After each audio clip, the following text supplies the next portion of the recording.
Fasting is an integral part of the Christian life. It is mentioned throughout the scriptures, and most especially by Jesus himself. This episode is going to be a short introduction into the concept of fasting in the Christian world and how it all works.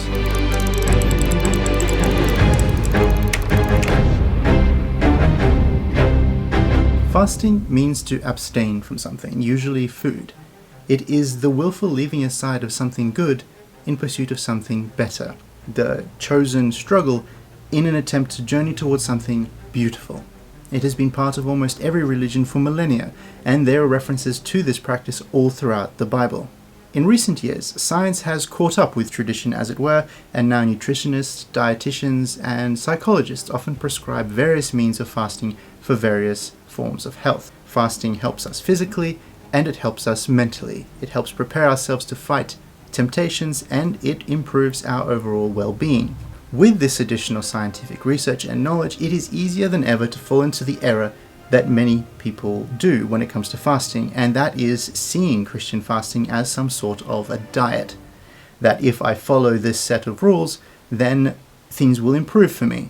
I'll lose weight, I'll get healthy, I'll be a better Christian. That's not how fasting works. That's purely mathematical. And fasting is part of a relationship between us and God, us and the church and God. And when it comes to things like relationship, it is far more than just ticking boxes and following a fasting rule. Fasting in the Christian sense is about far more than just giving up some food. So what is fasting from an early Christian perspective? The church from the very first century, as shown in the Didache, set up modes of fasting. It quickly set aside 2 days every week for fasting. One of them was Wednesday, commemorating the day that Jesus was betrayed. The other was Friday, commemorating the day that Jesus died on the cross. These 2 days are still practiced by Orthodox around the world to this day. Also in the New Testament, we read of Jesus' encounter with the devil in the wilderness shortly after his baptism. He spends 40 days fasting in the desert, and the early church initially had these 40 days just after the baptism in January.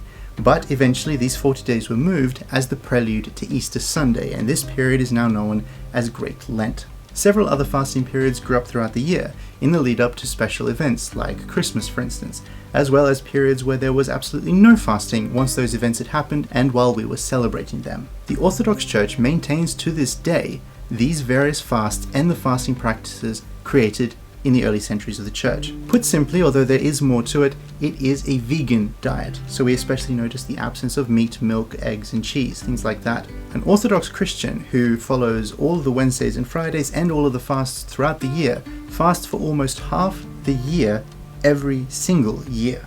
In many contemporary Protestant Christian traditions, fasting is a personal thing that happens between a single Christian and God.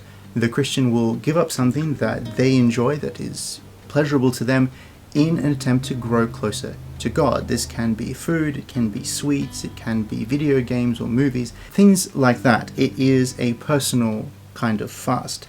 Now, I am not going to take anything away from that. That is something that is good and healthy, and something that with spiritual guidance we should all do at time to time for God. But that's not how fasting is understood, either by the early church or by the Eastern Orthodox Church today. The early church set up modes of fasting and seasons of fasting for everyone to do together. We are one body, one church, and so we follow the same fast. Now, a way to make this easier to understand, that from an Orthodox perspective, you do not fast. I do not fast. I never go through a period of fasting. The church does. It is the church that is fasting. It is the church that is in a time of fast. And we, as members of the church, are invited to enter into that fast, to participate, as well as our strength, our situations, and our health allows. We are not given a set of rigid rules to follow. We are presented with a mode of fasting that is being followed by the entire church and invited in. This isn't something forced upon us. This is something that we accept. If you're in the gym seeing a man lifting heavy weights and saying that this is really difficult, the last thing he wants to hear is you to tell him, well, then don't do it. No, he has chosen to be there to do that work, and that is the same with the difficulty of fasting. This isn't something that is harsh and imprisoning. This is something that we choose because this is growing us spiritually. It is a challenge that we choose for good reasons. So, what are those reasons? Why are we fasting? Now, first of all, we need to know that it is never just fasting. It's never been just about fasting. In Matthew chapter 6, Christ gives us 3 things that we are supposed to do altogether. One of them is fasting, another is prayer, and another is almsgiving. That is, giving away from our time and our resources to help other people. All of these 3 things we are supposed to be doing together. On days of fasting and in seasons of fasting, we give these 3 things extra effort. We're not just abstaining from certain foods, we are being more generous to others, and we are spending more time talking with God. And it's not just about abstaining from certain foods and about a vegan diet, it is about eating less in general, about being more mindful of God.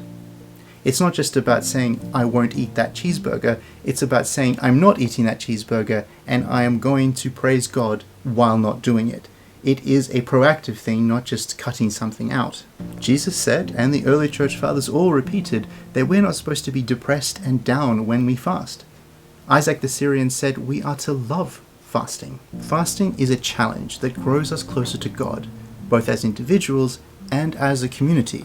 And this is fairly easy to understand even from the basis of human relationships, because every relationship is grown stronger through mutual adversity, through mutual challenge, through mutual adventure. Now, when you see fasting like this, it takes away some of the stress and anxiety that some people feel towards fasting. If I accidentally eat something that isn't part of the fast, or if I'm presented with food from someone who doesn't know I'm fasting and I eat what is put in front of me, as the scriptures say, I don't feel down or depressed that I have failed the fast. I thank God for the food as usual, and the fast continues, because it is the church that is fasting. The church is growing closer to God, and I want to grow closer to God with the church.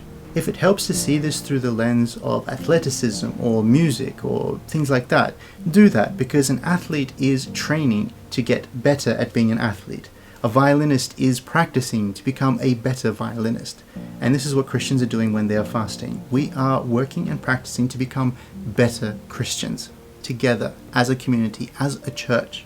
To finish up, I'm going to go through a series of powerful and helpful quotes from early church fathers regarding fasting. The first one is from Isaac the Syrian, who speaks about the absolute weapon that fasting is. It is a weapon that has been proven by Christ in his encounter with the devil in the wilderness. He writes that for a long time the human race was not able to win. For a long time the devil did not test the defeat of our nature, but at the very beginning he was weakened by this weapon.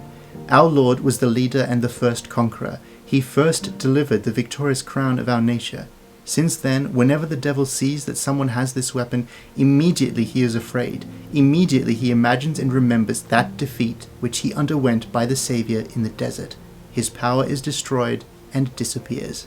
Reminding us that fasting isn't just about giving up food, but is about holiness. St. Basil the Great says that true fasting is the driving away of evil, the bridling of the tongue, the suppression of one's anger, the removal of carnal desire, slander, lies, and perjury.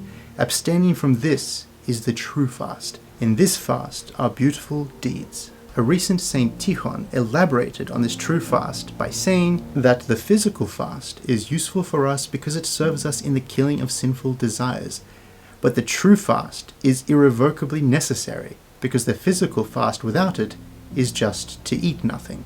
Concerning the need to not just follow the fast, but to live in holiness, John Chrysostom famously says, "What is fasting if I abstain from food and devour my brother?" Elsewhere, he says that the fast restrains the body and bridles disorderly desires. On the contrary, it enlightens the soul, gives wing to, and makes even the scaling of the mountain with ease. The fast is food for the soul, and as food for the body fattens the body, so the fast strengthens the soul, communicates easy flight to it, gives it the ability to rise to the heights and to think about the high place, and delivers the pleasures and pleasantness from above to the present life. As the light ship crosses the seas sooner, but the large, overburdened cargo ship is more likely to capsize, so Lent, making our mind much lighter, enables it to cross the sea of the present life more quickly, to aspire to heaven and be subject to heaven, and not to respect the present, but to consider more than the shadows and sleepy dreams. To add in another useful quote that is more recent and is thrown around by Orthodox a lot that is very helpful is, keep your eyes on your own plate. How other people are following the fast is not your business or your problem. Have a sense of humility and just focus on how you are engaging in the fast. I hope this episode has been a helpful introduction to fasting for you.